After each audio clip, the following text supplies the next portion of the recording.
Donald Trump recebe príncipe herdeiro da Arábia Saudita, defende monarca sobre assassinato e anuncia acordos. Rússia faz forte bombardeio contra a Ucrânia e Casa Branca apresenta plano de paz para o leste europeu. Na Alemanha, chanceler Friedrich Merz diz que não vai pedir desculpas por comentários sobre Belém. Você vai ver também, pesquisa no Reino Unido diz que primeiro beijo aconteceu há mais de 20 milhões de anos. Meu nome é Fabrício Naitz, que pela próxima meia hora nós vamos navegar juntos pelos principais assuntos do mundo. O JP Internacional está no ar.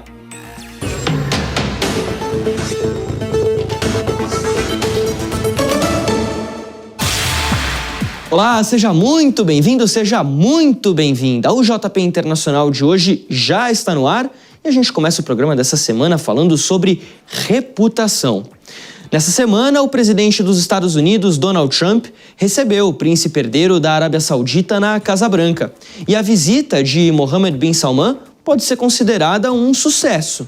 O líder, de fato, do país árabe tenta limpar a imagem de chefe de Estado depois do assassinato do jornalista Jamal Khashoggi no consulado saudita em Istambul, na Turquia, em 2018.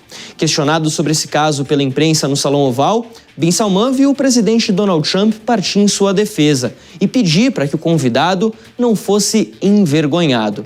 Sobre esse assunto, a gente conversa com o professor de Relações Internacionais e especialista em Islã Político, Danilo Porfírio de Castro Vieira. Querido. Professor, muito bem-vindo aqui ao nosso programa mais uma vez. Ótimo. Mohammed bin Salman foi em uma missão lá para a Casa Branca, de limpar a sua imagem e de se posicionar como líder saudita. O pai dele é o rei saudita, mas já não decide muitas coisas por lá.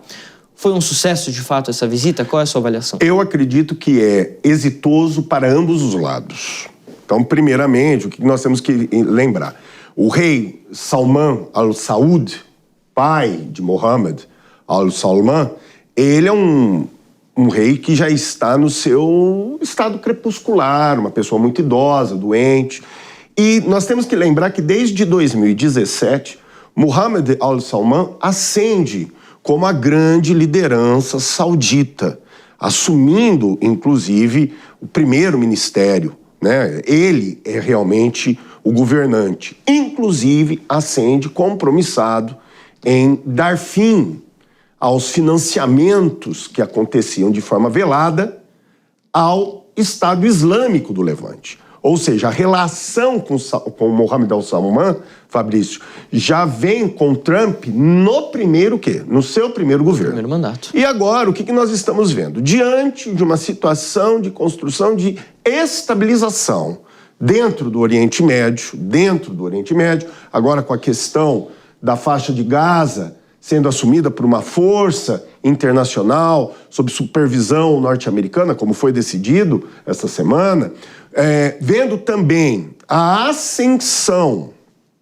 do líder Ahmed al-Sharaa na Síria, também sunita, que outrora, né, meu amigo, foi do Al-Qaeda, foi do Al-Nusra, que era a base síria do ISIS, e nós estamos vendo que esse presidente agora é um bom moço, apoiado pelo Mohammed Al Salman. Sim. Nós estamos vendo o quê? A busca de o quê?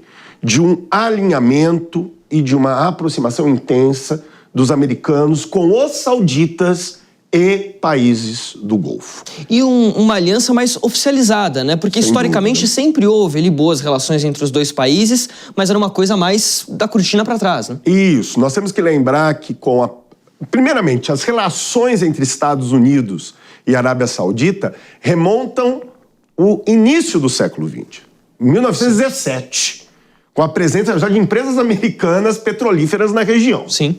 Mas a relação saudita com os Estados Unidos, na sua conotação estratégica, advém em 1941, né, com o Pacto Saudita-Americano, que garantia aos americanos o fornecimento de petróleo para a condução da Segunda Guerra Mundial. Sim. E a partir de então, os Estados Unidos afiançam a estabilidade do regime saudita diante das oposições. Agora, o que nós estamos percebendo? Salman quer estabelecer, ainda mais com o enfraquecimento do Irã, Ele quer estabelecer uma grande aliança de segurança entre os países do Golfo, Arábia Saudita e, obviamente, os Estados Unidos. Uma aliança formalizada em prol dessa segurança. Professor, falando em aliança, vamos trazer aqui duas artes, porque nesse encontro entre Mohammed bin Salman e Donald Trump, a Arábia Saudita conseguiu concluir a compra de caças F-35. A gente está falando aqui do caça de combate mais avançado do mundo. Esse avião que a gente está vendo aqui na tela. 80 a 110 milhões de dólares por unidade ele custa. A gente está falando aqui de um avião com carga de 8 toneladas para armamentos. E se a gente passar aqui para a próxima tela, tem um dado bastante interessante para a gente trazer, que é o seguinte: os países que possuem o caça F-35.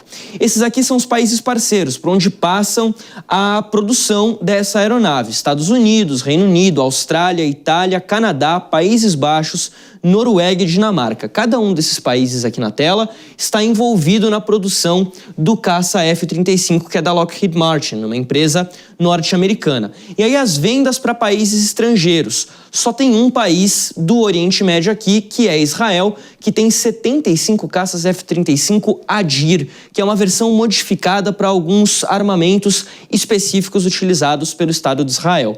Essa compra aqui é importante porque historicamente tem a questão que os Estados Unidos chamam de vantagem qualitativa militar de Israel. Ou seja, na visão do governo americano, nenhum país no Oriente Médio pode estar mais bem armado do que os Estados Unidos. Israel, obviamente. E agora a Arábia Saudita vai comprar 48 caças, vai ficar ainda no número inferior de Israel, mas vai ter um avanço militar muito grande. Professor, qual é a possibilidade de Israel se incomodar com isso, de fato, com esse fortalecimento militar na Arábia Saudita, e o que isso representa para a região? Bom, vamos lá. Primeiro vamos falar rapidamente do caça F-35 Stealth, caça furtivo de última geração. Não é detectado em radar? Não é detectado em radar. Ele é um caça de última geração. Inclusive, se vocês percebem aqui na tela anterior, basicamente, todos aqueles que têm acesso são integrantes, primeiramente, da OTAN. Exatamente. Da OTAN. Segundo, os outros aliados do Extremo Oriente, Japão e Coreia do Sul, são o quê? Aliados estratégicos contra duas ameaças. Uma ameaça potencialmente, vamos dizer, intensiva ali. Temos uma preocupação, que é a Coreia do Norte, mas também temos a China. Sim. Ali é um ponto. E, obviamente, a questão da segurança de Israel, que eu chamo sempre de, vamos dizer, a grande outdoor, o grande outdoor do Ocidente. Perfeito. Ali no Oriente Médio. Sim. Né? Mas voltamos a 2017, só para entendermos isso. Trump não esteve com Salman só para ouvir o príncipe regente, mas também para reafirmar interesses vinculados ao Pacto Abrâmico. Sim. Pacto Abrâmico explicitamente constituído entre os países do Golfo e Israel, implicitamente já com a Arábia Saudita, Fabrício. Porque lembre-se que os elos, vamos dizer, as linhas comerciais, principalmente aéreas, perpassam pelo território saudita. Sim. E agora, com o quê? Com o ânimo do Trump nessa reestabilização da região, em o quê? Em reaproximar os países do Golfo e a Arábia Saudita de Israel, o recado é claro. A Arábia Saudita não é uma ameaça imediata, uma ameaça preocupante à segurança de Israel. Ainda mais com um futuro tratado, uma futura aliança com os americanos, nós vamos o quê? Ratificar um alinhamento dos sauditas, que tem muito interesse econômico com Israel. Sim. Tem muito interesse econômico, vai alinhar o quê? Os interesses sauditas com os interesses israelenses, inclusive contra um inimigo comum. E aqui a gente está falando, professor, desse pacto abraâmico, que é a questão que, a princípio, deu origem à invasão do Hamas em Israel, né? A possibilidade dos países fecharem acordo, a Arábia Saudita e Israel, fez o Hamas, pelo menos, acelerar a preparação para o ataque no território israelense. É isso que dizem as fontes de inteligência da região. Tanto que eu disse, o inimigo comum é quem? O Irã. Sim. O Irã que foi o grande fomentador dos atos do Hamas. para impedir essa aproximação que, em tese, na época, poderia desestabilizar a hegemonia regional no arco xiita por parte do Irã. Claro que o tiro saiu pela culatra e nós estamos vendo a reaproximação de sauditas, americanos e israelenses. Professor, a gente está caminhando para o final desse assunto, eu queria entender aqui uma outra questão. Tá. A Arábia Saudita, como que ela tem se posicionado internacionalmente? Por quê? Incluindo nessa questão da compra do F-35, havia um temor da própria defesa dos Estados Unidos, do Pentágono, de que a China pudesse roubar informações em relação a esse caça, porque a China tem boas relações com a Arábia Saudita. A Rússia também tem boas relações com a Arábia Saudita. A Arábia Saudita tem um temor envolvendo a política norte-americana por ser algo ali muito fluido, vamos dizer assim. As relações com o governo Biden não eram exatamente assim tão boas. Biden chegou a chamar Mohammed bin Salman de pária internacional por conta da morte de Jamal Khashoggi. Sim. Quer dizer, Donald Trump, no primeiro mandato, retira os Estados Unidos do tratado nuclear com o Irã, que também preocupou os sauditas. Então, dá pra gente dizer aqui que a Arábia Saudita está tentando se precaver, fazer uma política internacional pendular, vamos dizer assim? É uma política de... Eu não vou dizer também que é uma política de não alinhamento, mas é uma política de composição de interesses. Certo. Entre China, tanto que a Arábia Saudita não faz necessariamente parte, mas é, de alguma maneira, associado aos BRICS. Sim. Né? Associado aos BRICS. Tem uma boa relação com a Rússia, mas eu insisto em duas questões. A primeira, a histórica relação, vamos dizer, relação de cumplicidade entre Estados Unidos e Arábia Saudita. E o segundo ponto, que também é importantíssimo. A Arábia Saudita e os países do Golfo são imprescindíveis para a construção da linha, ou melhor, do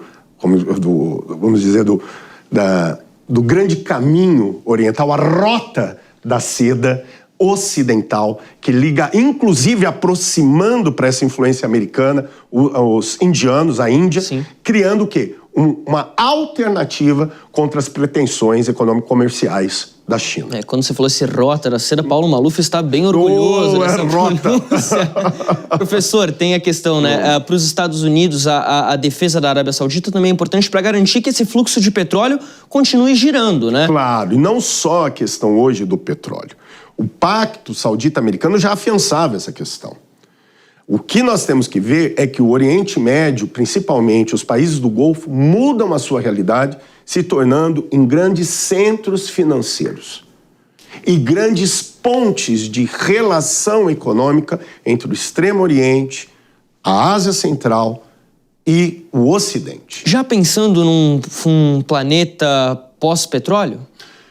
Um pouquinho? Podemos pensar na busca de alternativas, não é? Estamos vendo aí a COP30, Perfeitamente. Não é? Mas ainda esse processo de transição para esse tipo de fonte energética ainda vai demorar um tempo.